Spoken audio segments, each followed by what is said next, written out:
Hey, what's up, everybody? And welcome back to Mile Higher Podcast, episode 306. I'm your host, Kendall. I'm your host, Josh. And we are joined by our amazing production team. Ooh. That's a new one. Team. Yeah, I like that. Teamwork makes the dream work. That's right. Janelle and Ian in the house. Welcome back, guys. All right. So today we are diving into the very upsetting and frustrating case, the disappearance and death of Adrienne Salinas. Yeah, this one, I mean, it is forewarning. It's a tough one. Mm-hmm. It's heartbreaking. A lot of horrific things happen in this one. And it's also frustrating because it feels like the police could have done more and should be doing more as of today, because there really hasn't been a whole lot of movement in this case, unfortunately. Which is one of the reasons why we wanted to cover it, is because I feel like, this one, I think this case is very solvable. And I mean, sounds like there's some more evidence that the police have that they haven't really released to the public, so maybe some more information there. But I think the very difficult thing with this case is there's a lack of evidence because of the condition in which Adrienne's remains were found in. Yeah. And also there's so many different possible suspects, which makes it difficult to kind of narrow down, and the circumstances of her disappearance. Basically, there's just not a lot of evidence to go off of. And so police are kind of going in all different directions. But I do hope, for the family's sake, that this gets solved and they get answers to what happened to Adrienne, because it's a heartbreaking story. Yeah, it's horrible, especially because she's so young. She was only 19 when she disappeared. And the circumstances around that night, it's very foggy. It's kind of confusing and just really, like I said, frustrating. But it's a case that definitely needs more awareness. So let's go ahead and jump right in. Yeah, let's just get into it. Okay. So Adrienne Salinas was born on November 5th, 1993, and grew up in Arcadia, Arizona, a neighborhood outside of Phoenix. Her father, Rick Salinas, raised Adrienne and her brother and ensured that they had a happy childhood. Everyone described Adrienne as having a bright smile, which was in every photo of her. She was described as incredibly cheerful and could brighten your day no matter what happened. She had a really tight group of friends in middle school, and her friend Shani Duggan and also Rebecca Flores would even go on to be her roommates after graduation. They described her as being, quote, more like a sister, and that she had an intimidating intelligence about her, even though she was quiet. She loved books, she wanted to be a journalist, and was happiest with a circle of friends that she could, really be herself around. Rick, her father, was this big, burly man, but her friend said that his looks were a bit deceiving because he was really a sweet, doting father and did anything to support Adrienne and her brother. Her house had a pool and a pool table when she was growing up, and her friend said it was really the spot to hang out. And Rick, always hosted her friends and made sure that they were safe and having a good time under his roof. Rick said that he really enjoyed those years and said once Adrienne came up to him when she was little and told him, quote, "Daddy, I don't want to grow up. I don't want to be an adult." But still, of course, Adrienne did grow up, and along with that came adult feelings. She met her best friend, Francisco Arteaga, when she was in 8th grade, and they quickly developed feelings for each other, and Adrienne called him Fran most of the time. But the two of them really kind of acted like boyfriend and girlfriend despite never having an official relationship. But they went to prom together, they went on dates, they were really inseparable. Adrienne's friends always thought it was kind of strange that she was so in love with him because she was this beautiful, bubbly person, and he was, quote, kind of awkward, but still, she really, really cared for Fran.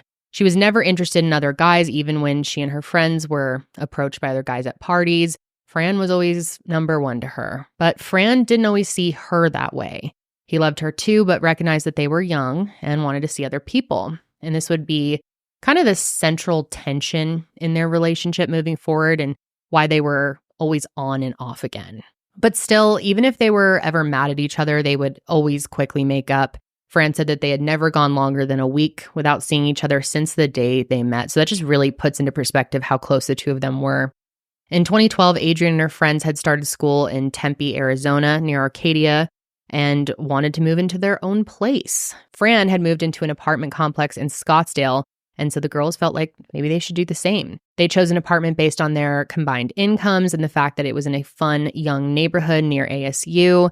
And on their first night in the apartment, Adrienne, Rebecca, and Shani slept in sleeping bags on the floor, ate snacks, and it all felt very exciting, which I think is something that many of us can relate to, that very memory relatable. of like first moving out on your own and how fun and new that is. When you have like no such an adult. furniture. Yeah, yes. You're like air mattress, Yes. camping gear. We've had many first nights in new places like that over the years. Where you're just so excited to Yeah, be there that you're like, I don't care if I have to sleep on the carpet. Yeah. I'm sleep staying here. in the front yard if I have to. But yeah, they all got jobs and budgeted for this apartment. And Rick was really proud of Adrienne. She lived in a 2-story condo with a balcony of her own, and she was really making it work. Adrienne wrote this for an early college assignment, quote, "My journey began on a rainy afternoon of November 5th, 1993. My dad struggled as a single parent, but he did his best to play mom and dad, and he always put us first. My best friend Francisca was always there, looking out for my well-being and giving me good advice, even when I didn't want to hear it. I began to look at myself and wonder what had happened to all my hopes and dreams. I began to see what was important, my family and my future. I was afraid I was going to let my family down.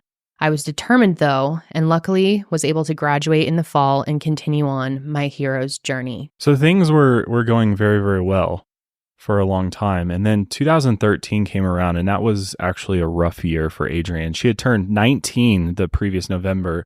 And while she was doing well in school and studying to become a journalist, she did have some health concerns. Adrienne had contracted valley fever, a disease caused by breathing in a fungus that grows in the dirt in arid climates, and it can affect anyone living in desert-like areas at any time of the year. The symptoms are flu-like, and often the condition is not severe. Less than 1% of people die from valley fever every year. However, Adrienne, she was unfortunately bedridden for months and had to quit her job. Adrienne's case was so severe that she had to have lung surgery to clear out the fungus, which left scarring on her rib bone. So That pretty is- serious. Yeah, so brutal to go through at that age. I'd never even heard of valley fever. Me either. Sounds Ugh, horrible, honestly. Yeah. While she was recovering, she began to question her personal life. And since moving to their apartment, she had been going out more with Shani and Rebecca and was often approached by guys who wanted to talk to her. But still, she was completely uninterested because still the only person that she wanted was Fran. And she began asking Fran more and more to define their relationship and make it official. But still, he didn't really want to do that. He loved Adrienne, but now that he was living out on his own for the first time as well, he wanted to see what else was out there. Adrienne was publicly okay with that question being unanswered, but still, it definitely, tore at her and was difficult to deal with. She was at a place that many of us are when we're living alone for the first time, dealing with adult problems, figuring out our future, and understanding our relationships with the people we care the most about. These questions all came to a head on June 14, 2013, when Rebecca, she threw a party for a friend of hers at the apartment. At around 10 p.m., people began showing up to their shared apartment, and Rebecca was downstairs with a guest, and Shani went up to check on Adrienne. Adrienne was sitting alone in her room. She wasn't upset, but she was certainly exhausted, because again, she was still recovering from valley fever. And while she knew most of the people invited to the party, they were mainly Rebecca's friends, and she wasn't that close to them. Plus, Fran was going to show up, but she still hadn't gotten an answer as to, what their relationship was. Was it going to be more than friends or not? However, Shani convinced her to come downstairs and enjoy the party. Her health scare was behind her, and it was her time to have fun. Around 40 people ended up attending that party at their apartment, and they knew just about everyone there. Everyone was drinking and having a good time. We're talking a typical college house party. 40 people at an apartment, though, that's a lot of people. That is. I think it was like 40 people throughout the night. So like people would coming in and out. Yeah. That makes sense. I was going to say 40 people all together in one spot. Yeah, that'd be pretty packed, but not unheard of, though. But obviously, with girls coming up to Fran, this was upsetting for Adrienne. Even though she knew that he was interested in seeing other people, having this happen right in front of her was a whole different issue. Oh, yeah, dude, that's never easy, especially when you're that young, It's just... And for them, he was really like the only guy she was ever interested. Like a childhood like, sweetheart type of situation. I can totally see how you would get extremely emotional seeing him around other girls, especially flirting and stuff. I would definitely be the same way. It makes me wonder too if Fran was kind of like leading her on in a way and, you know, like giving her mixed signals, or she was just that devoted to him, you know, just was like, he's the only one for me. I don't know. I'm curious about that, but yeah, I'm sure we'll never know, but yeah, we don't have that information, but you know, maybe it's a little bit of both. That's what I think. I think it is like she certainly was devoted to him. I think for him, like from at least all the interviews that I saw, like he did love her. And yes. then when what happened, he only referred to her as his girlfriend. So I think that he did feel seriously about her, but I think it's just like he almost kind of assumed no matter what happens, like I'm going to see her again next week. You know, like she's always going to be here. Exactly. Especially when you're at that age, you know, you're being told by so many people, like, you're so young. There's so many people out there, plenty of fish in the sea. Like, don't settle when I think it was mainly that, like, he just wanted to, you know, explore a little bit. It's understandable. Yeah. You know, definitely. Adrienne pressed him at this party on the relationship and whether he would ever be ready for something serious with her. The two continued to argue, and at around 2:30 a.m. on June 15, 2013, they decided to drive 6 miles north to Fran's apartment in Scottsdale in order to talk in private. Rebecca and Shani didn't think much of this. The two had argued about the same issue before while at parties, and they always made up in private. While we don't know exactly what they talked about at Fran's apartment, it's safe to assume that Adrienne was still pretty upset. She ended up leaving his apartment at around 3 a.m. and started walking home. Fran, of course, didn't want her to walk 6 miles alone in the middle of the night, so he followed her in his car and convinced her to get in, and then he drove her towards her apartment. They continued arguing on the way home, and Adrienne told him to pull over after they crossed the Salt River only a few blocks from her apartment. At 3:22 a.m., Adrienne began walking home from there. Fran called her roommates and told them to watch out for her before he drove home. Adrienne ended up getting back to the apartment at around 3:40 a.m. and the party was still full and she was still extremely upset and definitely intoxicated. Shani said Adrienne packed up an overnight bag when she returned to the apartment and planned to drive back to Fran's apartment. Again, everyone was pretty drunk at this point and they couldn't stop Adrienne from getting behind the wheel. Which I kind of wanted to have a conversation about this point because I feel like most of us have been in a situation where someone around you is trying to drive drunk. I mean, it's pretty common. I haven't really experienced that with anyone my age, but I experienced that as a child. And it's like, what do you even do? Like literally the only thing you can do is take their keys away from them. Yeah. And try. Yeah, dead try. And she was extremely determined at this point. And also I kind of think, again, everyone else at the party was super drunk. So they probably were just like, let Adrienne do what Adrienne's going to do. Like, she's not as messed up as we are, you know, yada, yada. But, you know. Judgment is super clouded, but so scary, so dangerous. Can you call the police if someone...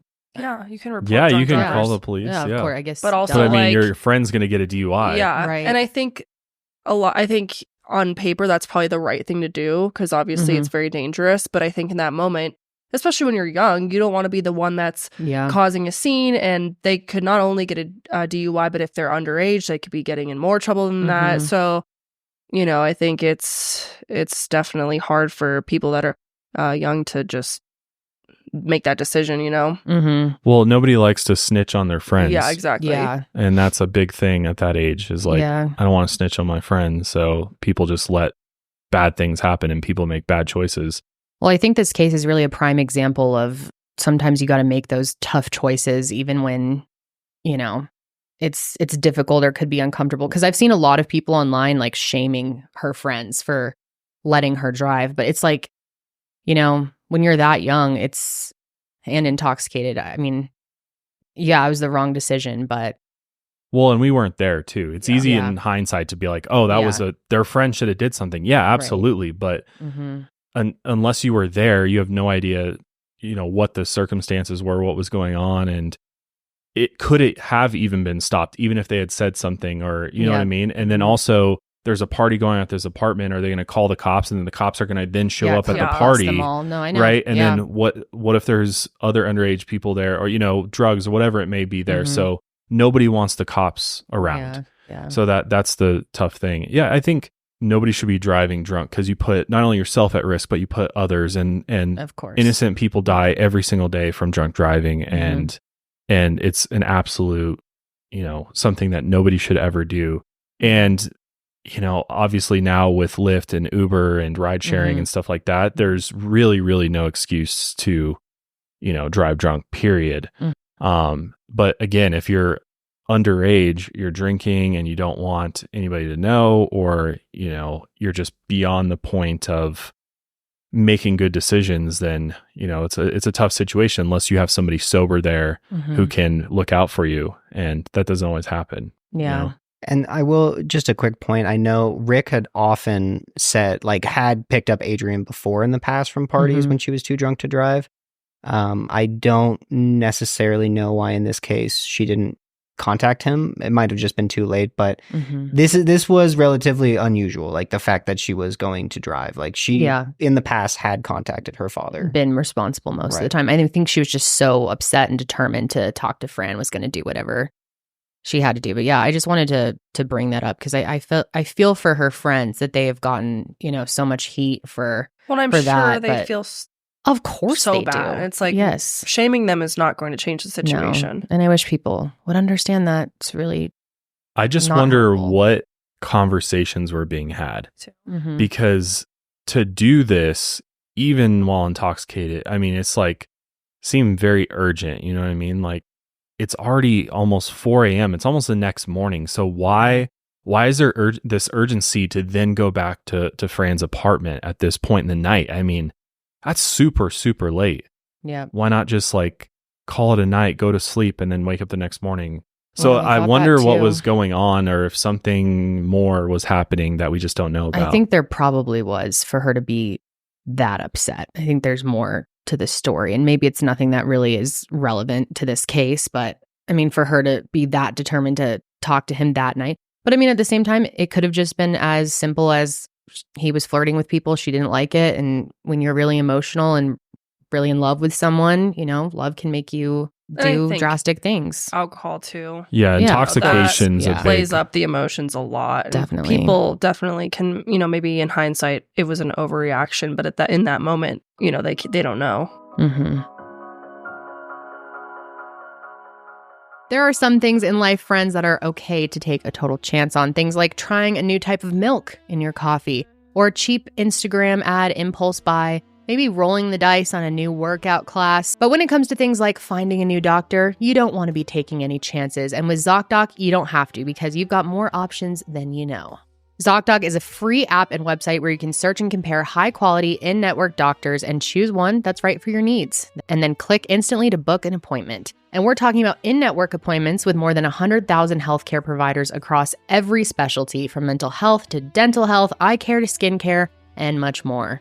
You can filter specifically for doctors who take your insurance, are located nearby, and who are a good fit for any medical need you may have. And not to mention, the best part is you can find doctors who are highly rated by verified real patients. And you can also see their actual appointment openings, choose a time that works for you, and click instantly to book a visit. Plus, ZocDoc appointments happen fast, typically in 24 to 72 hours of booking, and sometimes you can even score same-day appointments. I'm so grateful for ZocDoc because I have found several medical professionals that I can rely on, and I was able to find them by searching through reviews. I mean, we look at reviews for absolutely everything in life now, so why not check reviews on doctors? So stop putting off those doctor's appointments and go to ZocDoc.com/milehigher to find and instantly book a top-rated doctor today. That's ZocDoc.com/milehigher. Once again, ZocDoc.com/milehigher. Thankfully, nothing too terrible happened when she did get behind the wheel. At 3:44 a.m., Adrienne did cut off another car while driving, and she swerved to avoid hitting another vehicle and crashed into the median, which popped her 2 front tires. But she was okay, and the other drivers were okay as well. The other driver did place a 911 call after the accident, but Adrienne had actually already driven off in her car away from the scene. And while we can't find the entire 911 call audio, there is a written transcript On the call, the driver initially said that she might have seen someone else in the passenger seat, but later she corrected herself and said that she only saw one person in Adrienne's car. Adrienne parked her car near where Fran had dropped her off before, likely walked home for the last time. And this can't be confirmed as her roommates never saw her enter the apartment again, but police do believe that she did come back to the apartment because the clothes that she was seen wearing earlier were actually in her room. It's believed that Adrienne returned to her apartment around 4:10 a.m. when she first called Fran. And then between 4:10 and 4:50, she actually called him 32 times, but he never picked up. Then at 4:43 a.m., she texted him and said, quote, "I'm coming over." And he never responded to this message either and maintains that she never did come over. Right after she texted Fran, she called the Scottsdale Cab Guy, which is the name of the cab company, and requested that the driver pick her up at the AM/PM gas station, which is a 5 to 10 minute walk from her apartment. And this is a topic of discussion here as well. Why would she have done this? Why would she not been picked up at the apartment if she actually did go back there? Why did she want them to meet her at this gas station where, you know, she's going to have to walk 5 to 10 minutes? It's certainly not convenient considering how late it is too. So what do you guys think? I think like the main point that everyone, like if she did go back to her apartment, the main thing everyone points to, and I could see, is just embarrassment. Like no one saw her re-enter, so she clearly didn't want them to know that she crashed her car. Right. And, you know, suddenly she's waiting outside to get picked up by a cab, which is also something she had never done. She'd never called a cab before. Like they'd be like, wait, what happened? But also, if say she didn't return home from the apartment after crashing her car, then that would also make sense that she would have just called from her car and then walked. You know, regardless, I do think it was embarrassment. Like, or to avoid trouble. Right. To avoid cops, you know, asking her what happened. I mean, there was already 911 calls going out about the accident. So she could have been thinking that the cops are looking for her. She she potentially knows that she drove away from an accident. Yeah. You know, hit and run situation going on. You know, it's getting worse. It's kind of spiraling out of control here. And so I think it's really hard to say because when you're intoxicated, you don't really know why you make certain decisions that you do. But yeah, I could see it being any of those, honestly. Yeah. Law enforcement has stated that they believe it was embarrassment as well. And I think that definitely could be it. I also think there was an element of she was so determined to talk to Fran and didn't want anyone to stop her and be like, hey, let's make sure you're okay. Let's get the car figured out. Like, you know, she didn't want to be asked any questions. She was on a mission to talk to Fran, which does, and calling him 34 times, right? 32. That's a lot. And definitely, I think going back to our conversation earlier, it makes you wonder if there was more than just this topic of this ongoing conversation that they've had for years over whether or not he's ever going to get serious about her, and if maybe something more had happened that night. Or maybe he just was like, we're done. Like, this is done. Yeah. You know, I'm not interested. I'm never going to be interested in you in that way. Could have been. And that was just a lot for her to deal with in that moment. And which I could totally see. But again, we don't know. So anyway, at 4:52 a.m., a woman matching Adrienne's description is seen walking through the O'Reilly Auto Parts parking lot across the street from the AM/PM. And we can't find the original footage, but a black car is also seen driving through the parking lot, which is important to note for later. 1 minute after this, taxi driver Thomas Simon Jr. arrived at the AM/PM and called Adrienne. She answered the phone and said that she was, quote, almost there. This was the last time that anyone had spoken to Adrienne that we know of.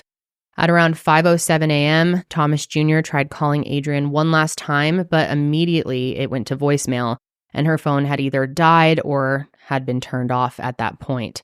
Thomas is then seen on the AM/PM security footage trying to call Adrienne, smoking a cigarette, and then driving off without her. Adrienne is never seen entering the AM/PM parking lot. So during the day on June 15th, Rick began to worry.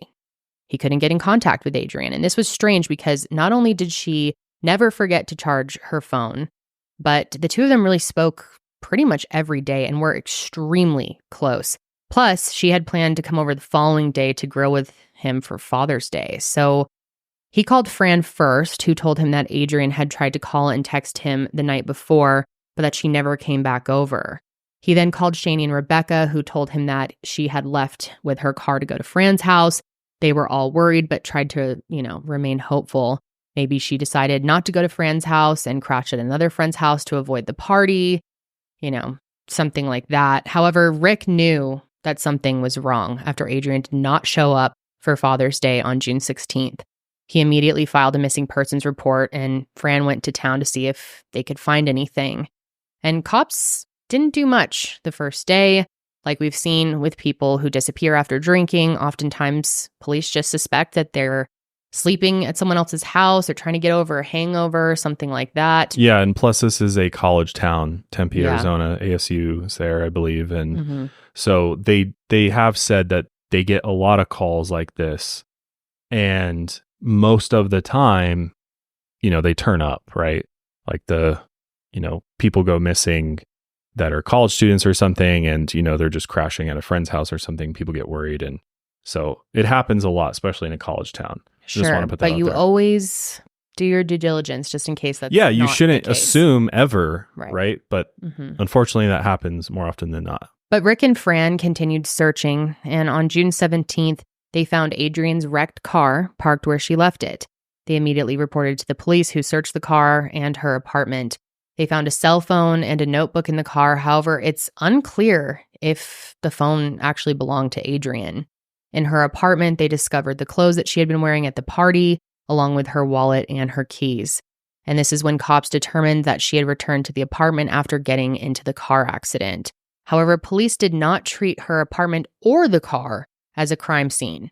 After taking photos, police returned the phone and notebook to her family. Which this is the hardest thing in almost every single one of these cases that we cover is when police assume one scenario, evidence is likely missed, crime scenes are not secured, so there's potential for contamination and all sorts of other issues that, help them later on had they treated it as a crime scene, which is always just so tough. Now, obviously, the police initially pointed their suspicions at Fran. Again, the two had been arguing that night, and typically those closest to the victims are most likely involved in their disappearance. While former lead detective Alan Akey said he wouldn't rule anyone out, he was pretty confident Fran wasn't involved. He was always cooperative with the police, his roommates confirmed his story, but he did still fail an early polygraph test. But police followed through on other leads as well. They interviewed all 40 people who attended the party that night, checked their alibis and phone pings, and determined that they were not involved. I think they did quite a few polygraph tests, and I think they said nobody passed the polygraph test, which, if that many people don't pass a polygraph test, I'd be wondering about the polygraph test a little bit. I don't know about you, but I'd be like, and there's a reason why they're, not the most reliable forms and not admissible in court. And so you can take that for what it is. Also, it matters on who's giving the polygraph test. Yes. So I wonder if it's like the same person or if it was a bunch of different people. Probably the same person, I would imagine, just back to back to back. Which then makes me think like, okay, well then if that person gave 40 tests and none of them passed, were they probably doing it right? Suck at giving polygraph tests. I could say it's safe to assume that. But then there's the cab guys. Tempe Police Department contacted Thomas Simon Jr. and his father, Thomas Simon Sr., who owned the Scottsdale Cab Guy Company.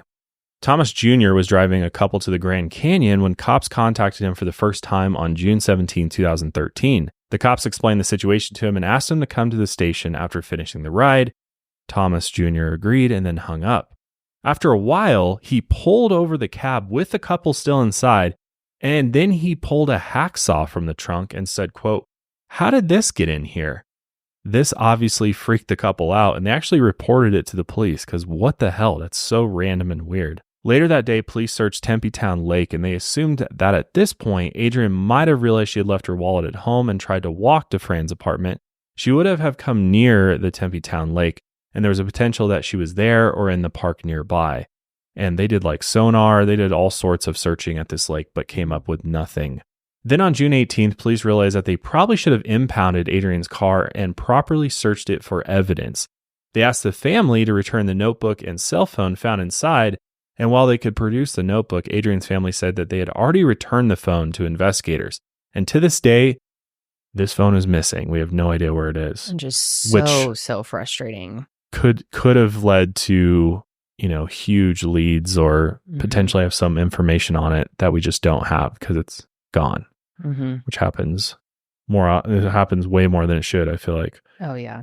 On June 20th, after receiving the tip from the Grand Canyon couple, the police began to look into the past of Thomas Simon Jr.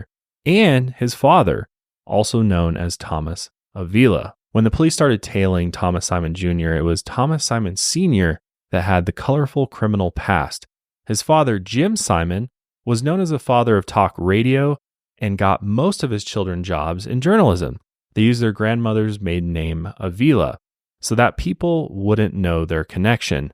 Thomas's brother was an incredibly successful reporter who would go on to work for 2020. While Thomas worked at various radio stations throughout his career, he also earned money through other sources. He was originally arrested in Las Vegas in the 1990s for using forged checks to buy expensive items from pawn shops and then sell them to different pawn shops. He spent 6 years in jail before he moved to Arizona in 2003. In his first year in Arizona, Thomas fell in love in July, married in September, ran a red light and led police on a high-speed chase, got caught for 14 more counts of felony forgery, got a job as a news director for KFNX while on bail, and then got fired a month later once they learned about his past. And then he was arrested for 14 additional counts of forgery. Wild fucking That's year. a pretty extensive rap sheet there. Yeah. While he was out on bail for the second time, he tried to book it. He owed Liberty bail bonds $3,000, and his wife called them asking to revoke his bail after he packed the car full of clothes and took off.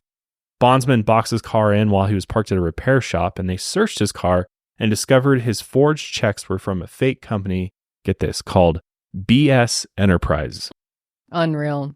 BS Enterprises. That says a lot about this guy, I feel like. It's just, that's my favorite part of this whole thing. Like when I learned that he literally his forged checks were from bullshit enterprises. Yeah, that's epic, dude. Couldn't be easier to figure out that they were forged checks, I'm sure, After spending a few more years in prison, Thomas Sr. stopped going by Avila, opened Scottsdale Cab Guy, and had his son as the primary employee.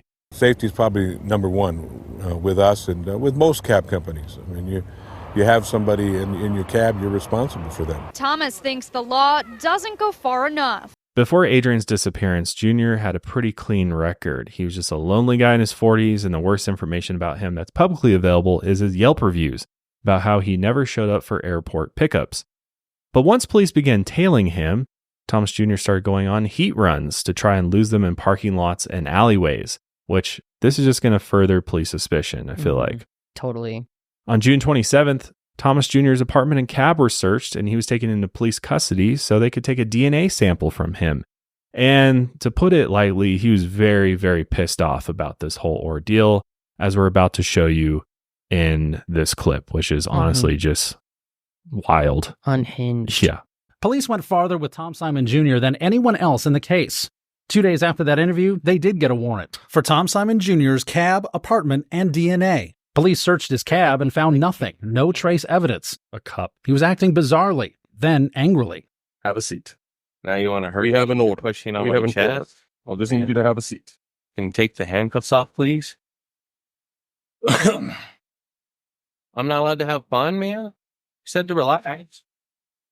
I was relaxing. Having fun. That's how I relax. First, we're going to de-escalate everything, Everything is de-escalated, but you got to and then we're going to let you pull get the dressed. guy out, embarrassed him in front of these neighbors. Then we're going to let you get How are you guys dressed. going to fix that after this? Okay. How are you going to let fix get my dressed. life after this? We need to have a seat right over here. This is an order that we have. Okay, we're going to obtain buckle swabs from you, The hell is buckle swabs? and basically we're going to take a DNA sample from you, from your mouth, Why do you have to do that? because we have an order to do that. Okay, Which means that which means that I don't care, man. Do whatever you got to do. You guys are treating me like a criminal, and absolutely not. You are too. Absolutely not. Can you please stay in here? What's going on? Man, you guys are treating me like shit, dude. All I do is drive a taxi, and you guys have put handcuffs on me. You've taken me from my house. This isn't right, man. We're just executing an. Why did you let them do this to me? We're just executing an order. You guys know darn well. You guys even said that you saw it on the tape that I was there and the girl wasn't there. Why are you doing this? To satisfy the family? To check every avenue? You know what I am. You know I'm a taxi driver, does his job every night. Why do you need those? It's just an investigative, Does that mean you found her? I hope you did. And obviously, if you did, it's not the right way.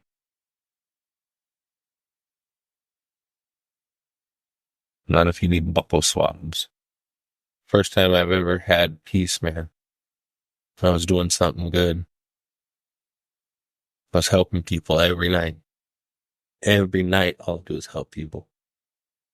That's it. I help people more than you do.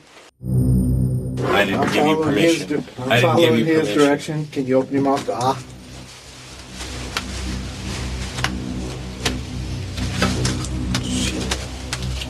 That's a violation. How is that a violation? He just stuck something in my fucking mouth and took something that belongs to me. It doesn't matter. That's not right. Especially from someone who got a phone call and went to try and pick up a girl that called me, and then when I got there, she's not there. And you guys put some shit in my mouth? You guys are fucking disgusting creatures. It's a sterile... Shut up. The hell is wrong with this guy? I'm now going to give you back... It seems like whatever. I hate you, man. Give me your cash back. Your belt buckle, the 10 cents, and you're a disgusting human being. So is your fucking judge. There's a copy of this at your residence. But I'm going to give you this copy. I don't care. I don't want to hear anything else from you. You're a liar and you fucking steal. You stole my fucking DNA. You don't deserve it. I'm going to count your cash out for you. I don't like you either. What'd that guy do? I know that. He's just standing there watching. So yeah, certainly not a happy guy in there, and very bizarre way to act if you really had, nothing to do with this and you want the police off your back. Why not just cooperate and be somewhat pleasant? Seems like he was mostly pissed off about the way that they picked him up and embarrassed him in front of his neighbors. But it is interesting that he said, I hope you did find her. And yeah, then there's another clip out there where it shows him leaving, and he either just slips up and accidentally says that he picked her up, or I don't know, maybe there's something more to that, but he says he picked her up, but he's like, I didn't pick her up. Does that mean you found her? I hope you did. But obviously, if you did, it's not the right way. Whether he's involved, obviously, from just watching that. I mean, I think anybody would probably feel, I guess, violated and embarrassed by being brought in that way and forced to give a DNA sample and stuff. I don't know. I think most people would want to clear their name and be helpful and productive. But if you're true, but if you are like the last person who potentially could have seen her or been with her, he's like already agitated because he feels they're suspicious. Like he's feeling like, the walls are closing in on him. Yeah. But that's not what ends up happening. Stitch Fix sends style so good that you can feel it. They deliver all the confidence that comes from a truly amazing outfit without any of the work, which is what I love most about it because I am lazy. And when it comes to dressing myself, I really don't care that much, but when you look better, you feel better. So I do try to put some effort into my wardrobe, but with Stitch Fix, they make it so easy for me. And the best part for me is I never have to go to the mall. I never have to go in a dressing room. I hate that. I've got dressing room trauma. No one likes going in the dressing room, right? So with Stitch Fix, they send you everything to your house. You try it all on at home. And if there's something that you don't like, you send it back in their prepaid mailer bag. You just throw it in the mailbox and it's easy and it's free. My stylist helps me take my wardrobe to the next level because she knows what works for me, sometimes even better than I know myself. And that's actually so true. Over time, the longer you use Stitch Fix, the better they're going to get to know you and what things you're going to actually want. You know that confidence boost that you get when you put on a really amazing outfit? Yeah, that's what I get from Stitch Fix. I just give my stylist my size, my style, my budget preferences, and I order boxes when I want and how I want. There's no subscription required. Personally, I like to get mine every 3 weeks. And they send me 5 just for me pieces plus outfit recommendations and pro styling tips. I keep what I love and send back the rest. It's so easy. And like I said, shipping, returns, and exchanges are always free. Style that makes you feel as good as you look. Now's the best time to get started at stitchfix.com/milehigher to get $100 off. That's $25 off your first 4 fixes for a limited time only. That's stitchfix.com/milehigher for $100 off. stitchfix.com/milehigher must redeem within 7 days of sign up. Offer does not include kids fixes. So as you could see in the clip, they did end up getting that buccal swab from him. However, they never did anything with it after all of that. They couldn't find any evidence of Adrienne ever being in his cab. Even though he wasn't named a suspect, the police went the furthest in their investigation with him that they could, and nothing else turned up. Now, Thomas Simon Sr., being the newsman that he was, began doing multiple local news interviews in which he spouted his own theories. In his theory, he suspects that Junior may have gotten scooped that night, which is a term meaning that another cab, I feel like a lot of us have probably experienced this or seen this before, but if someone is out there waiting for a cab, sometimes other competing cabs will come up and be like, hey, you called a cab, because it looks like you're obviously waiting, and then they'll take the client from the other cab driver that's still on their way. So that's what he suspects happened, that someone else saw Adrienne, asked her if she called the cab, and picked her up as if he was Junior. I also had the thought, and I don't know if this makes any sense, but what if someone pretended that they were a cab driver, especially people who are intoxicated? Maybe they wouldn't have even noticed. Yeah, that definitely crossed my mind too. I wouldn't be surprised, like, if, like, say you're kind of already prowling for someone, and then you see a girl alone at like 4 a.m., right. 5 a.m. at that point. Mm-hmm. And it looks like she's waiting for a cab. Like, yeah, you might as well get in. And also, cabs are weird, especially in 2013 at this point. I don't know how recent Uber was, but it's not like there was, not every cab was like a yellow taxi, No. It could have just been like a regular car at that point, too. Yeah, was there Uber in 2013? Yeah, I think there was. Like a newer... It wasn't like super popular. Mm-hmm. But they have things in Uber now where you have to give them a PIN. Or I always, before I get in an Uber, I make them tell me what the name is for, so that, because especially with Uber, because it's all just random cars, you want to make sure that the license plate on your app matches the car you're getting into, and just to make sure you're avoiding any potential like scammer or worse. Yeah, that's a great safety tip, actually. Yeah, Junior's cab was black, I believe, so just like a black car, and then it had like some decals on it. But it'd be very easy for somebody to just print up a magnetic decal and throw it on the side of their car and go around and say they're a cab driver and that's pick up people. And it's important, like, Adrienne had literally never called a cab before in her life. Yeah. So it's not like she would know to look for these sorts of things. A car pulls up and says, I'm a taxi. Yeah. That's enough. Yeah. So his theory, it's not bad. It actually makes a lot of sense. It really could have been what ended up happening that night. Especially because Tempe is a college town, and that night there were still dozens of kids around the town at the same time that Adrienne went missing. So it wouldn't be so far-fetched to think, that another driver was out there scanning the streets for people who had called a cab and then just picked them up before the other driver did. But Thomas didn't keep his insights just to the local news. He decided to take his newsman skills to the route Adrienne walked down. This video lasts 15 minutes, and he narrates the walk the entire time with his theories about where various people could have hidden or kidnapped her. Let's take a look at some of that. I'm not going to watch all 15 minutes, but here's a little bit of that. Something that concerns me a lot. Look at that building. Lee. Empty. But more than that, at the corner of 5th and Hardy, not only is there a completely empty building, but you can see there is no fence here. And so you have right over here, and I'm not even going to go in there because I'm scared to death about it. But you have a door that looks like it's locked that is ajar.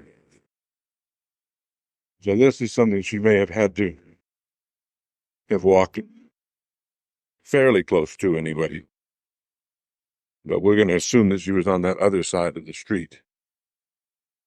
So now let's get over here. And we're walking again. Doesn't hold a lot of water, right? It's just kind of rambling, and this is fucking weird though. It's bizarre. Yeah.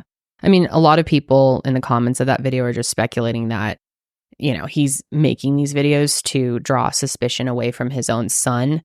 Or he's really just trying to kickstart the journalism career and take advantage of his sort of insider look at this case. Yeah, I guess. I mean, great work there, buddy. Yeah, this is top-notch journalism we're seeing here. I mean, that's what I was... Rambling. Yeah, literally, it's a 15-minute long video where he's like, oh, looks like someone could have hidden in the... Yeah, he's like, that empty house scares the living hell out of me. Yeah, but she was probably walking on the other side of the street anyway, so it's like... I think he's just a grifter big time. Like, he was like, oh, I can hop on this. I can get... No one's going to remember BS Enterprises. I can become a journalist again. Yeah, let me crack the case. Exactly. Yeah, totally. But yeah, even with the sketchy nature of the Simons, they never could find anything concrete to pin either of them to Adrienne's disappearance. And since they hadn't seen her body, lost her phone as well, there was nothing that police could use Junior's sample of DNA on as well. Yeah, which is interesting because didn't they have her car? And they could have, looked for DNA samples from there or something else. Well, because they didn't, seal it off as a crime scene. Could have been contaminated. Right. Yeah. And that's what I'm saying is like they just, they made some missteps there that major could have allowed them to collect a fresh DNA sample from the vehicle she had just been in had they jumped on this at the beginning, which is unfortunate. And maybe they would have been able to find something, with DNA on it inside her vehicle they could have tested it against. So probably could have. So then on July 8th, an anonymous woman sent in a tip claiming that she had heard a woman screaming from Thomas Simon Jr.'s apartment. And when police checked out the scene, they weren't allowed to enter without a warrant. So they could never get back in contact with this tipster. This would also lead to a long trend in Detective Alan Akey's case handling. They would find a suspect, get tips, and then completely drop the lead after their initial interviews. He would publicly say something along the lines of, I'm interested in having more conversations with him or something like that, and then just never follow through, kind of like he did here. Here's another clip. I'd like to have a few more conversations with the cab driver, just to clear up some things, if you will. The cab driver has been cooperative, but there's still some unanswered questions that I'd like answered. So then get the answers, bro. Send somebody, whether it's you or somebody else. There's a million ways to contact somebody. I mean, reporters do it all the time. They'll just go up to them randomly and start asking questions. And he seems very hesitant to do that for some reason. I mean, that's the big deal. Like the stupid, like just why it's so fucking stupid is because he frequently in that specific like interview, he kept saying like, we want to have a conversation with this person, or, oh, we've been in contact. And then the suspect or whoever it was would tell the reporters like, we haven't heard from him since we first spoke to him. So we don't know what he's talking about. Mm-hmm. Yeah. So it's like, who's telling the truth here? Are they really they really not just able to talk to these people, or they just don't want to for some reason, or they just don't feel like there's anything there to talk to them about, and they're just saying what they need to say for the interview here to make it seem like they're still doing stuff, but they're not. And that's the frustrating part of this. That's the most likely scenario. So then for most of July, things stayed relatively quiet. A reward of $10,000 for information was raised, and there was a vigil for Adrienne as well that was held on July 20th, but still, no one had any clue where she was at this point. Then on July 21st, 2013, heavy rainfall caused massive flooding in Apache Junction, which is a desert town 30 miles away from Tempe. An area called Weeks Wash experienced some of the worst flooding, and the water was as deep as 6 feet rushing through the desert sands. The footage of it is just absolutely insane. Really, really scary. The flood literally picked up cars, knocked over houses, unearthed things that were buried in the desert. 40,000 pounds of water rushed every second that night, and the initial runoff lasted 5 hours. Yeah, who knew this happened in the desert? I actually had no idea. I was really confused when I first saw the clips, but Flash flooding is crazy. Crazy. Yeah. Very scary. But on August 6, 2013, a property owner was surveilling the damage done to his land when he came across human remains. The Arizona heat had mummified the body and the remains were skeletal. The hands and the head were missing, but it's unclear if they were separated by the flooding or animal activity or inflicted by a human. And no cause of death was apparent. Since the remains were skeletal, there was no bruising or signs of trauma that were apparent. There were no nicks on the bones that would be indicative of a stabbing death, and police could not determine where the body was initially buried or located before the flooding. They only noticed ribcage scarring, which was common among those who had received surgery for valley fever. On August 15, 2013, police were able to identify the remains as Adrienne Salinas. Rick said that after he got off the phone with police, quote, "I put my feelings aside for a bit and had to tell everybody. He was with his parents at the time and they started crying. He said it must have taken a real evil person to, quote, take something so delicate and subtle and just crush it." It's fucking horrible. I cannot imagine as a parent what that would be like. I mean, I'm sure in some way it brings some sense of like weirdly relief to have an answer, but getting that answer would just be it's the worst possible scenario. Yeah. It's so fucked up. Did my daughter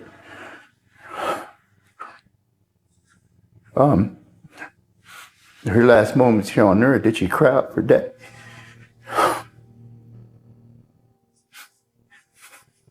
Why could I have been there for her? As a man, as a dad,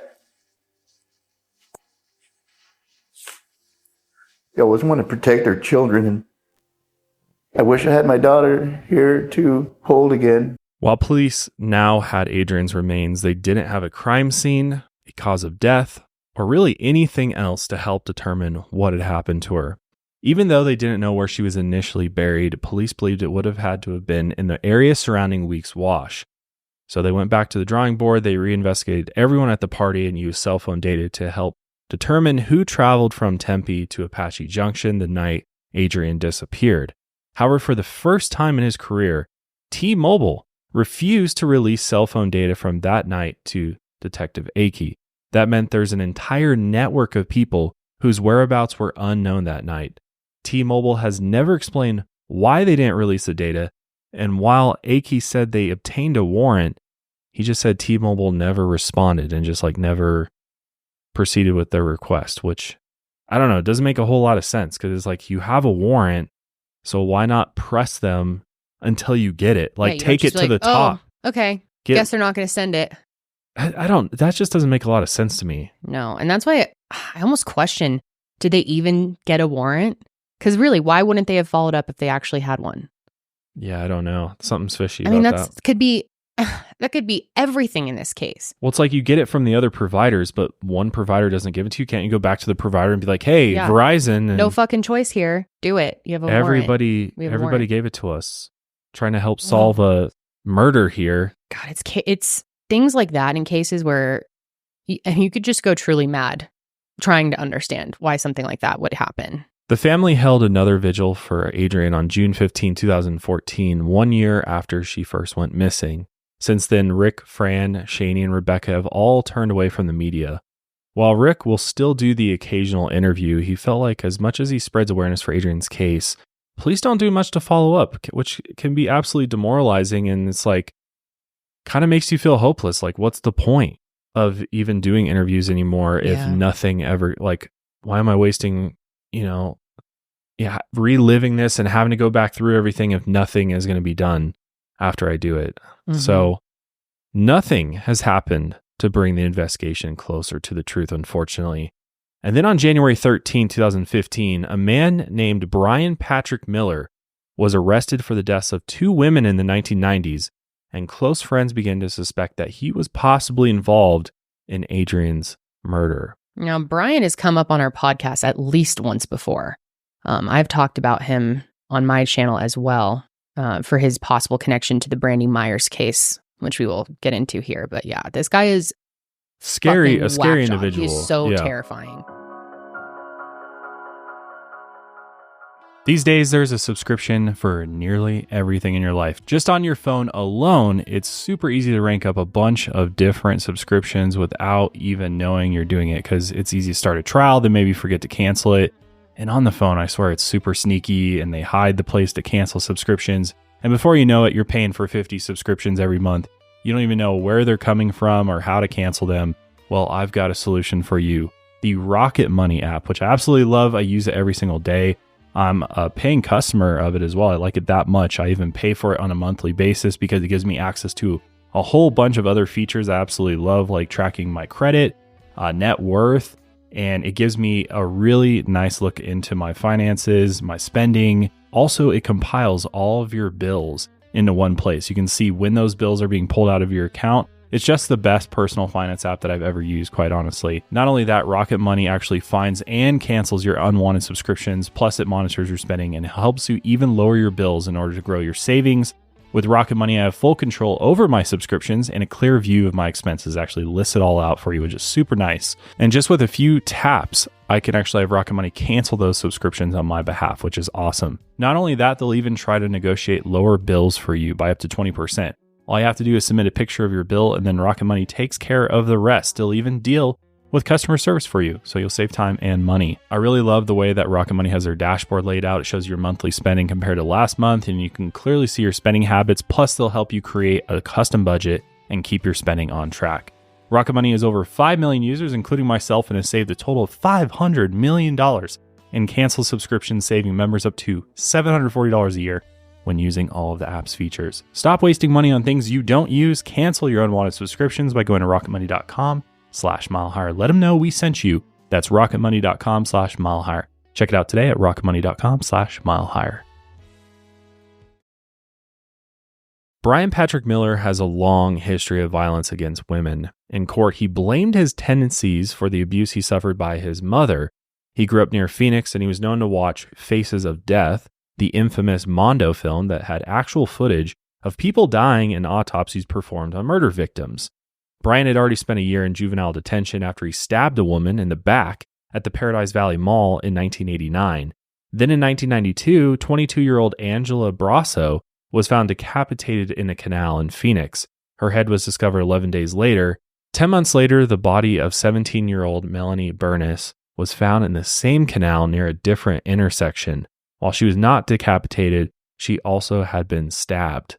The police suspected that the killings were related as their bodies had both been dumped in the same canal. And the serial killer was known as the Canal Killer at this point, and Bryan was an early suspect after they learned about his juvenile stabbing. However, without a crime scene, murder weapon, or other evidence, police were unable to link him to the crime. In 1998, he moved to Washington State, and in 2002, he was back in court after he stabbed another woman. She had taken a ride with him when she recognized him from a friend's apartment complex, and at some point in the ride, the two of them got into some sort of argument, and he stabbed her. However, Bryan was acquitted of the charges after he said he attacked the woman in self-defense. Yep. Then he moved back to Phoenix in 2005 with his wife, Amy, and their daughter, and it was here that Bryan became well known in the cosplaying community. Oddly enough, he became known as the Zombie Hunter. And this dude would drive around in this old Crown Vic, also had the whole vehicle covered in fake blood, and he would always drive with a zombie dummy in the backseat, even if he was just out grabbing groceries. Keen, his friend who we'll talk about in a second, he has this story about how Bryan picked him up once to go see a movie, and he got scared, and he was like, why do you always have that fucking dummy in the back seat? Because he was just like, it's just terrifying that it just never, ever left his car. Dude, if I saw so that, bizarre. I'd be freaking out. Yeah, if I just was like, oh, King Super's getting groceries, and this dude pulls up in that. Yeah. That's when friendship would have to end for me. My guess is that he likes the reaction he gets from people. Well, of course, and it does something for him to come off as a scary dude, you know? Mm-hmm. Yeah, I mean, he clearly likes to see people in fear. Yep, very serial killer-ish. Yeah, so he would show up at all sorts of events in the area and was known to take photos with law enforcement, actually.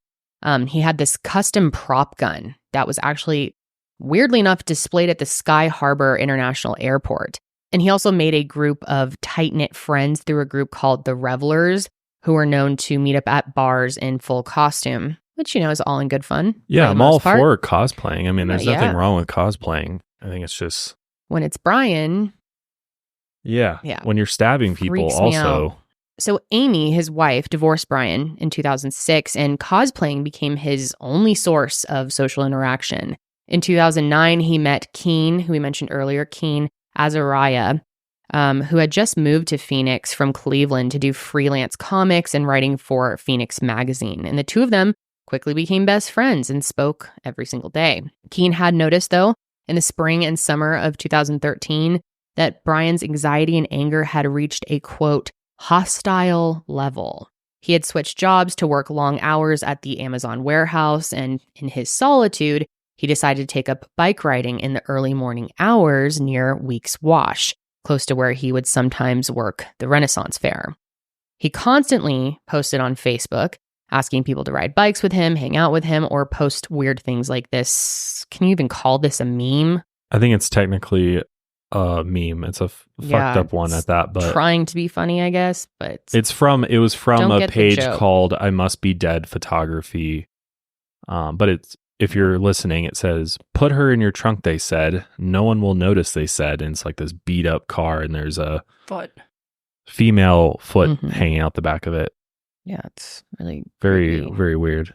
Then on June 12th, 2013, he posted that he was, quote, unbearably lonely, and that one day I will be noticed and I will not be cast out. Then, just a couple days later, June 15th, the day that Adrienne disappeared, Bryan was in Tempe at a house party less than 1 mile away from the AM/PM that she was heading towards when she went missing.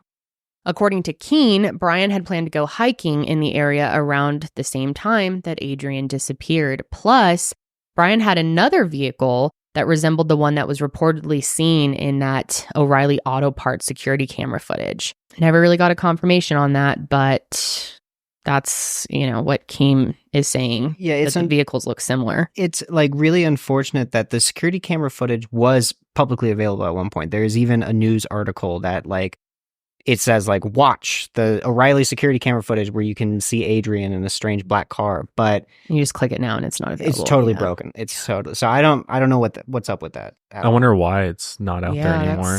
Seems like if you're trying to solve this case, you'd want that everywhere, right? To try to see if anybody recognizes the vehicle. Yeah, you would think so. So unless maybe they have figured out whose vehicle it is and they've taken it down because they don't want unnecessary tips coming in, something like that. But that is weird. Then the day that Adrienne's body was recovered, Bryan posted this, quote, I will be on extended hiatus from my group functions.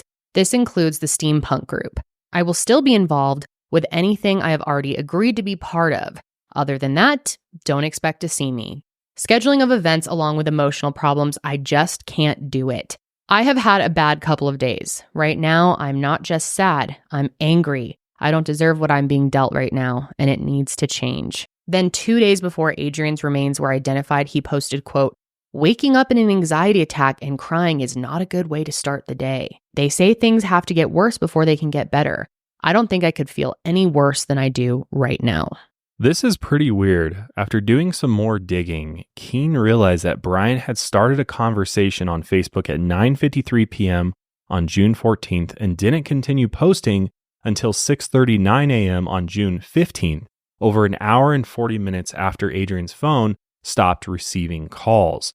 On top of that, a few weeks before Adrienne went missing, both Bryan and Keen did a prop treasure hunt in the Superstition Mountains, and the treasure was buried in Weeks Wash. So he's been to that area before. But still, Bryan was not suspected by anyone of any involvement in the death of Adrienne Salinas until 2015. Police had identified new forensic evidence in the deaths of Angela Brasso and Melanie Burness, and they needed DNA from a suspect to match. So they fooled Bryan into joining them at Applebee's for a job interview, during which they told him they needed help finding missing women. and they were able to recover his DNA from his glass, which ended up matching the evidence they had uncovered. On January 13, 2015, Bryan Patrick Miller was arrested for the Canal killings. It was at this point that Keene researched the death of Adrienne Salinas and submitted an anonymous tip to the police, which good for him for doing that. However, police used Bryan's cell phone data and determined that he was in Tempe the night Adrienne disappeared. He did not travel to Apache Junction within the next 24 hours. But this doesn't necessarily mean that he couldn't have buried Adrienne at a later date. Police said it didn't match his MO, as they couldn't tell if she was decapitated or not. And that's what's frustrating to me too, is that it seems like because, we don't know what happened to her, but because there's not apparent evidence that, lines up with his other killings, which still doesn't make sense, that they just kind of dismiss Bryan as a suspect because he doesn't fit the MO. Like, it just doesn't make a whole lot of sense. Well, and it's also kind of backwards because, like, even in the 2 killings he was eventually convicted in, there was only 1 decapitation. Right. So to say that, like, oh, we can't tell that she was conclusively decapitated, so it wasn't him, is like kind of ridiculous. It really kind is. of. Yeah. It's extremely ridiculous because unbelievable. I mean, it's just skeletal remains found at that point, and there's not a lot of information you can pull from that anyway. So to just kind of dismiss it seems to be, oh no, all serial killers do exactly the same thing. So there's your evidence. No need to look any further. Unreal. It's so maddening. And it's like she could have 100% been stabbed to death, and the evidence just isn't there anymore. Just because maybe the knife didn't go all the way to the bone or something, and there wasn't clear marks from that happening on her remains, I don't think you can rule that out at all. I think maybe more they're leaning towards the cell phone data, but still, like, that just seems like an oversight to me. Yeah, I think they're very tunnel visioned on the cell phone data situation because, like, assuming that she was moved to, like, Weeks Wash the night or the next day she disappeared, I think is a little close-minded considering the fact that she was missing for months, Yeah, and how many serial killers hold on to their victims for a period of time after they murder them? Exactly. A lot of them do. Yep. And as we'll get into, Bryan is one of those people potentially. So I don't know. That just seems like maybe inexperience or something. I don't know. There's just something missing there. But what's also strange is that after police searched his home for evidence, Bryan's Ford Escape, the car that resembled the reported car in the O'Reilly footage, all of a sudden went missing. And here's Detective Akey saying his famous line when asked if he would follow up with Bryan Patrick Miller. Let's take a look. He's under investigation for this case, yes. Another individual we'd like to have a conversation with and at least explore if he has any information into what happened to Adrienne Salinas. We talked to Bryan Patrick Miller's lawyer. She'd never even heard of the Salinas case. It says Tempe PD has never asked to speak to her client. What? That says a lot right there. Yeah. Because it makes you wonder about all the other times he said, we'd like to have a conversation with them. Brings you right back to that. Are they even trying? Why aren't they even attempting to? And I mean, Detective Akey ends up leaving the case and a new detective comes in. And, I think there was a little bit of renewed hope there, but as we'll see, it seems like more of the same.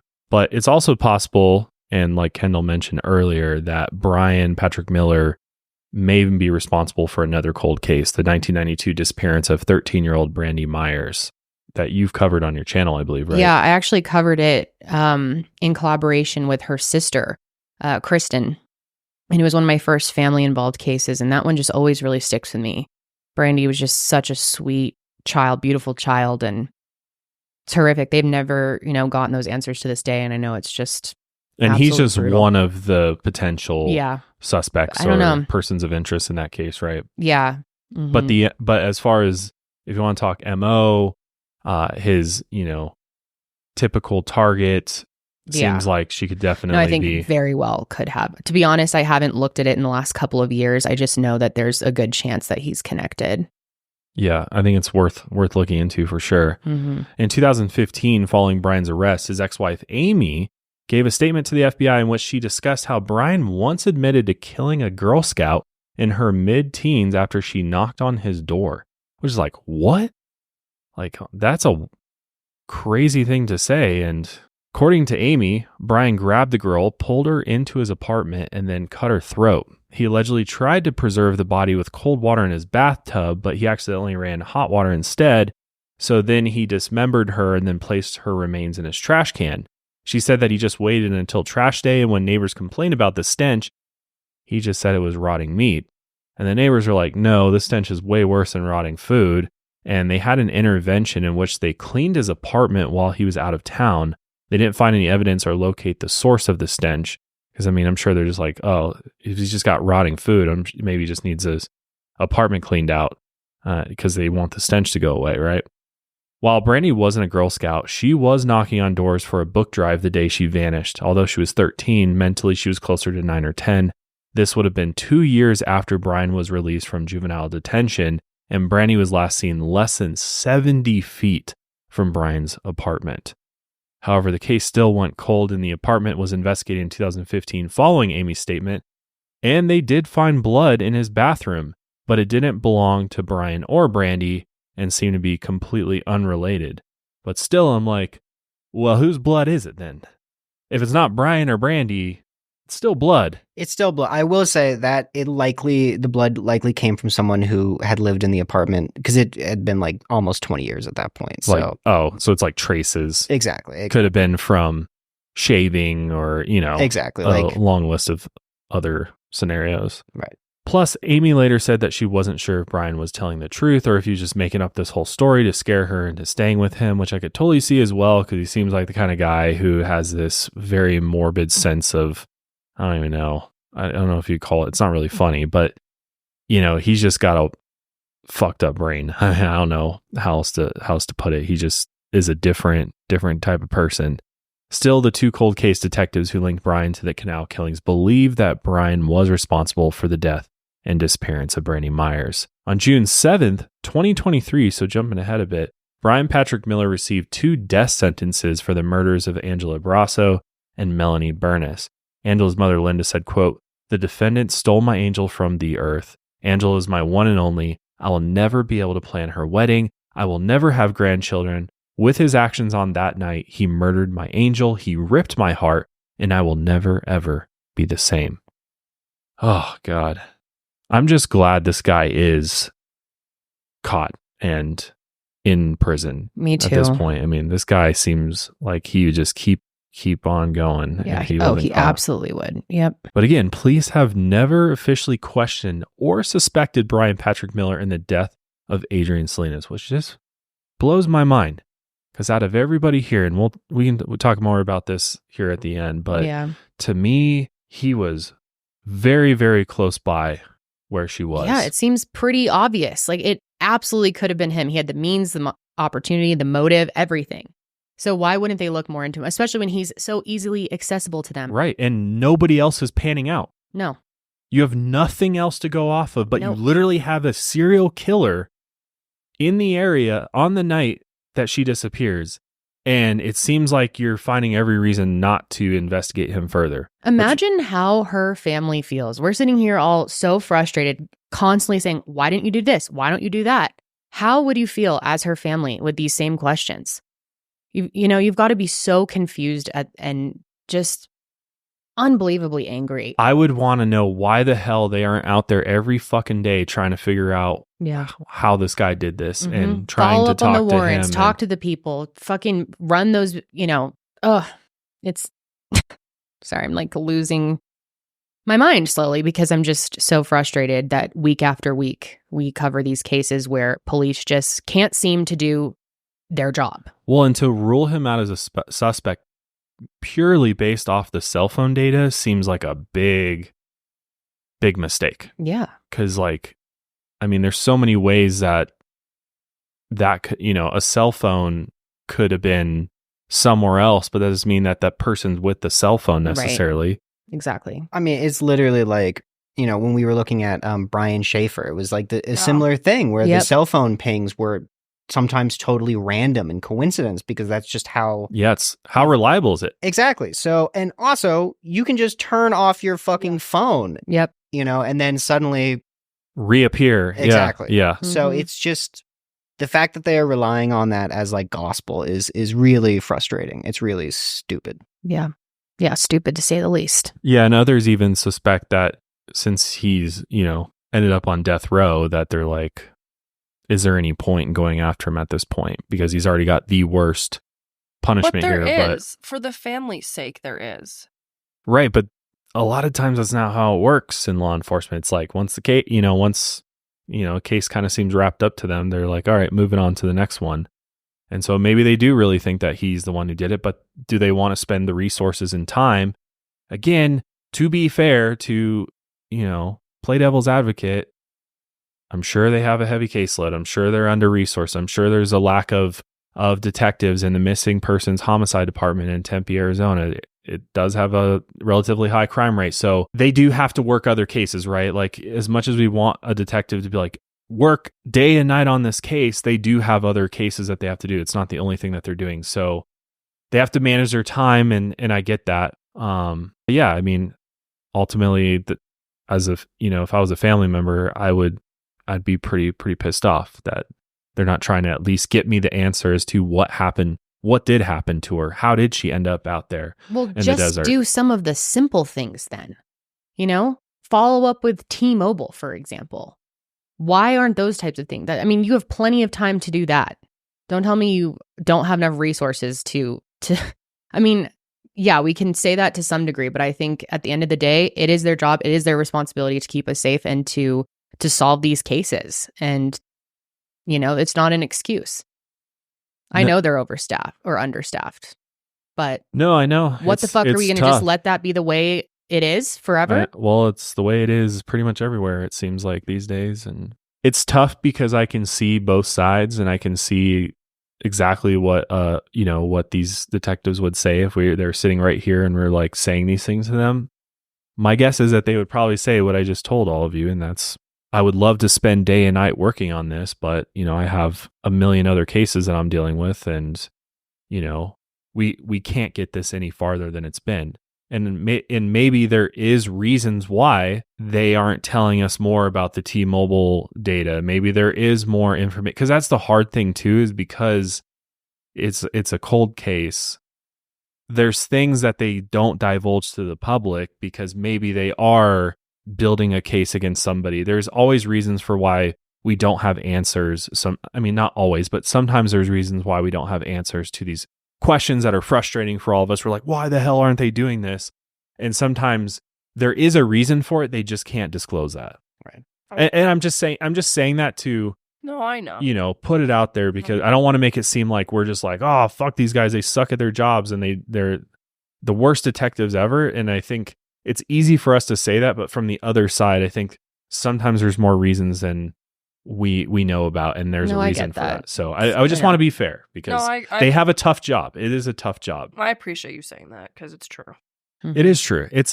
Being a detective is one of the hardest jobs out there, and especially if you're in a place where you're handed a stack of cases, and there's murders happening every day, and you're off working all these different, it can be tough to balance all of that while also still working on these cold cases. I wish there was a dedicated agency, like a national agency, that just worked on solving cold cases. That's what's frustrating to me, is like, you're telling me that we can't rework the budget here a little? Yes. Like, come on. That's where I agree. Like, the average person, the average detective, it's not really their fault. A lot of times there's like bad police out there, obviously, but a lot of times it's the higher ups and our government and our budget. Like, then change the budget. Exactly. Put more money to more resources, more special teams. Mm-hmm. We can't just accept that this is the way it is. Yeah. And live in fear as citizens that if something happens to us, it very likely could go unsolved. Well, what I would say to that is, I agree with you guys. I think there's ways that things could be budgeted differently. And also, instead of spending so much money on like finding dope, right, and busting people for dope and drugs and everything else, it's like that, that's needed, obviously, because of the fentanyl crisis, opioid, and all that. Like, I understand those types of drugs, but there's also a lot of just bullshit drug busts, and, a lot of time spent on that, thanks to the war on drugs. that violent crime is not getting the resources that it needs to combat it and solve these cases. And, you know, the fact that there's still serial killers running around for years and years and years is frightening, is a frightening reality. You would think out of every department in a police department, the missing persons homicide department should be the most staffed, most resources, but that's usually not the case. You know what I mean? Yeah. And that's the tough reality that we live in. And again, that's a bureaucratic, situation decision that's done by people high up in the government and local government and stuff, and has also just been the way it's been for decades, right? So it's a tough thing to change, but I would advocate for more resources going to homicide and missing persons, or just having a dedicated unit for both. Like, these guys are split between homicide and missing persons, right? So that's even harder. So I just want to put that out there. In 2021, Detective Gregory Duarte replaced Alan Akey as the head detective in Adrienne's case. And in a documentary from 2022, Detective Duarte followed a new lead by questioning an unknown person in a county jail. And it's unknown if this lead is still being followed. I watched that documentary and he was like, yeah, I talked to him. He said it was very vague. He's like, said some interesting things, but I didn't get any information really that I was looking for. So it kind of just seemed like another roadblock. But hopefully, bringing some fresh eyes to the case can sometimes really, really be a game changer.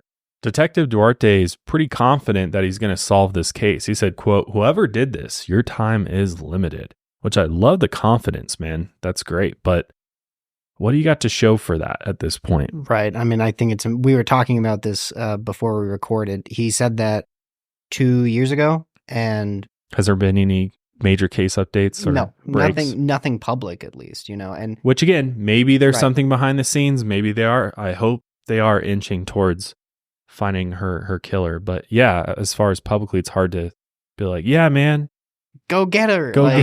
Like, no, dude, I don't know. It kind of, to me, and this is like a purely personal observation, but to me, he more or less reminded me more of like Akey's whole like, yeah, we're going to talk to him, follow up. And then it kind of seemed like same energy. Yeah. Well, going back to Thomas Simon Sr., he stayed in the news. In 2018, he took to YouTube again in an attempt to block the renovation of a Chinese cultural foundation. Then in 2018, he was arrested for coercing a victim into having sex, secretly recording the encounter, and then blackmailing her with the footage. However, those charges were dropped after police could not find evidence of the recording. And Thomas Simon Sr. pled guilty to disturbing the peace instead. He and Thomas Simon Jr. moved to North Dakota shortly afterward, where he attempts to still play journalist on Facebook. Rick Salinas doesn't do many interviews these days, and honestly, I don't blame him. And while Fran still cooperates with the police, both have tried to move on. Still, Rick, of course, wants justice for whoever killed his little girl. So, of course, anyone with information into the disappearance and death of Adrienne Salinas should contact the Tempe Police Department at 480-350-8311, because maybe, just maybe, somebody out there knows something or remembers something from that night. Sometimes it's never too late. No. Even things that you might think are insignificant or aren't a big part of the case, at least, send that tip in. You truly never know. I just want answers for her friends and family so badly. My heart breaks for her dad, truly. He just seems like such a great guy, and I don't know how you ever continue on after something like this. And you just have to, and to stay strong and hope that one day you get those answers. And I also really feel for Fran. I can't imagine how mentally, thinking about how the whole night played out and things that he said, I'm sure he just feels it's like beyond words, and I really feel for him too, because there have been people who have, been suspicious of him, even though police have made it clear he's not a suspect. And he really has tried to help. He spent a lot of his time passing out flyers and desperately searching for her. So, I mean, he truly, truly cared about her. And I'm sure her memory is always with him. So. Yeah, I believe he actually moved back to Mexico. Oh, really? And he lives in Mexico now. He was never a U.S. citizen. But okay. I believe he moved back to Mexico, which, because, it was brought up in the documentary, hey, to the detectives, you guys still talk to Fran and stuff? Is it make it more difficult that he's now in Mexico? And they're like, oh yeah. But they're like, I could call him up right now and he would talk to us. Oh, yes, I do remember that. And now, so, I don't think Fran had anything to do with this whatsoever. I don't think there's any evidence to support that. And I think, to me, all the evidence, the little that we have, it's really circumstantial as well, point towards Bryan Miller. Yeah, I agree. I'd say my top two theories would be Bryan Miller or another random person who just saw an opportunity and took it. I don't really think the cab guys seem like intelligent enough to pull something like that off. Does that mean you can be mean to these guys? They're I seem like fucking losers, and I don't know. I don't think they would have. Yeah, I don't think they could have pulled it off. But maybe with the lack of investigation, that's the tough part here. Maybe they could have. I don't know. They're certainly sketchy. I'll say that. They would have had to transport her out there some way, so I feel like they would have found some shred of evidence in Thomas Jr.'s vehicle, perhaps, if he had actually picked her up. But again, there's no evidence whatsoever that links the two together.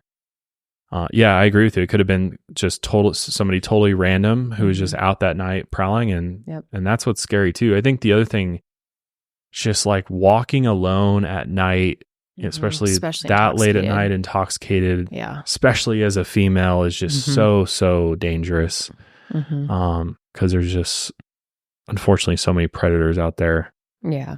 And that's in no way to victim shame. No, Adrienne. It's always important to note and remind people that it's not a safe world out there for really anyone to be by themselves that late at night. You just never know who's fucking out there.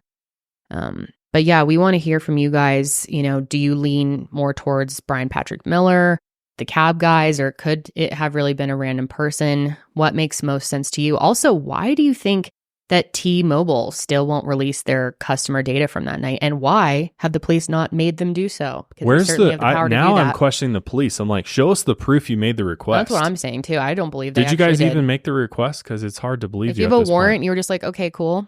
No. And I'm sure if T-Mobile were to respond and be like, no, they didn't send anything to us.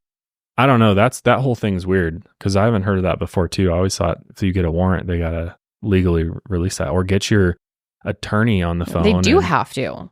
Yeah, like get your district attorney to call up T-Mobile's legal department and be like, hey, your team over here is not releasing this data. Like that just seems like a total solvable problem that could be dealt with very quickly. Also, we're curious if you think that Adrienne returned back to her apartment after the crash. Just a reminder, the police believe that she did because her clothes were there, but her roommates didn't see her, so it is not confirmed. But does that make sense to you? Definitely want to hear your guys' thoughts on this case for sure. And our hearts truly go out to her loved ones and family. It's just terrible, terrible. So young, 19, just starting your life. We'll put all of the relevant information in regards to her case and, how to help the case, tip line, and all that kind of stuff in the description and show notes. But thanks for joining us for this one. This was a really tough one, but one that needs more exposure, more awareness around it, because I do think they will figure this out eventually, hopefully. I hope so too. I have hope for this one. Yeah. So, but that's going to be it for us today. We will catch you guys next week. And until then, keep on taking your mind a mile higher.